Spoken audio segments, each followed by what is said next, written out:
Why am I trying to demonstrate and show the importance of you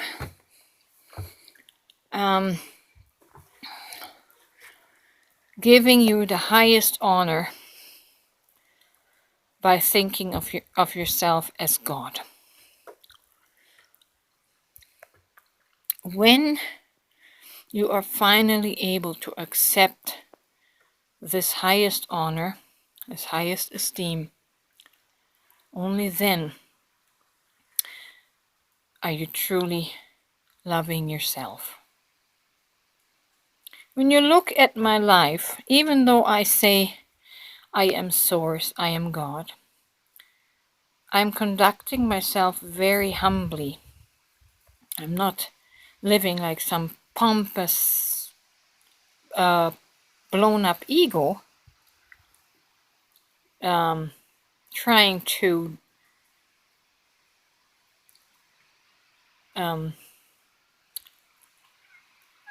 give definition to what it means to be Source. I just got spooked, sorry.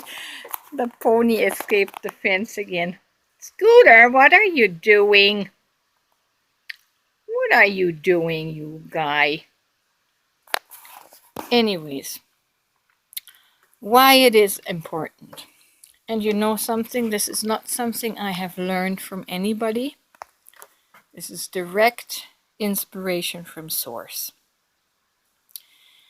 And you won't find that in any book. Well, it's in a book, but it's coded.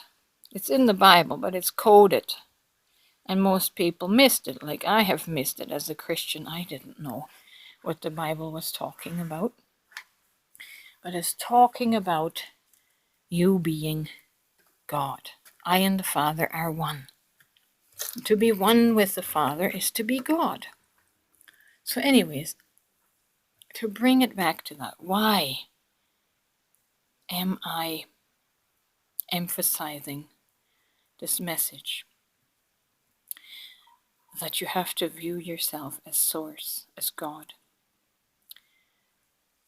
That the moment you are ready to accept the highest honor that we have attributed to God, the moment you are ready to receive that for yourself is the moment you truly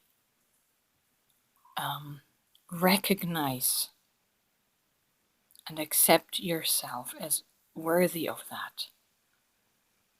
We don't accept that honor because we don't love ourselves. We don't think we are worthy of such high esteem.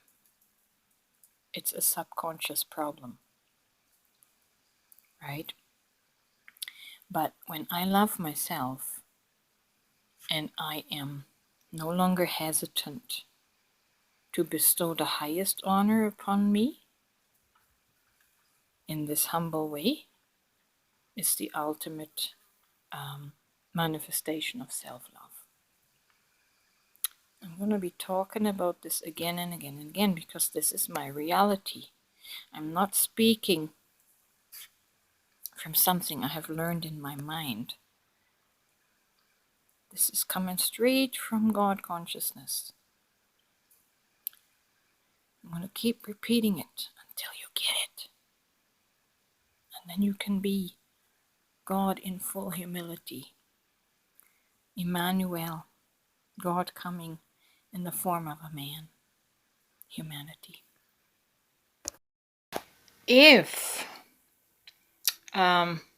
me saying I am God was an egoic declaration, then that would look like me saying I am God and only I am God. You guys are not.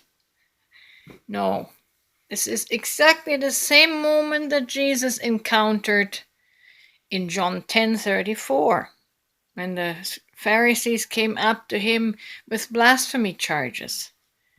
They were saying, you blaspheme God because you being a man make yourself God, equal to God.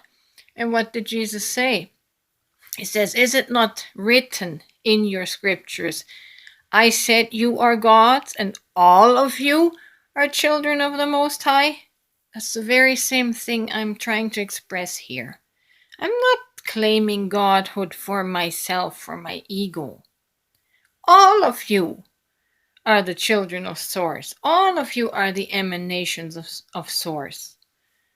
All of you. You are God. I'm trying to express a psychological, a subconscious issue here. A subconscious issue. Because subconscious is what we're not conscious of. What we're conscious of is that we don't feel worthy. And what I was trying to explain earlier is when you're ready to accept the highest honor and esteem of equating yourself with God's source, at a subconscious level, you have finally healed and you feel worthy to be equal and equated to God. That is when the soul has healed, when the soul has come home. Because you have to remember, your soul came out of God. It's not something God blew through a straw, made a little soap bubble, and that is your soul floating around. No. Your soul is the very essence of Source. It's the very energy of Source. And that's why I say, I am Source in that sense. Anyways, I hope, it is my desire, that you find your true divine value at the depths of your soul, in your subconscious soul, and no longer fight and resist this awareness that you are very God, that you are the essence of very God. That is when you have finally accepted your soul and come home.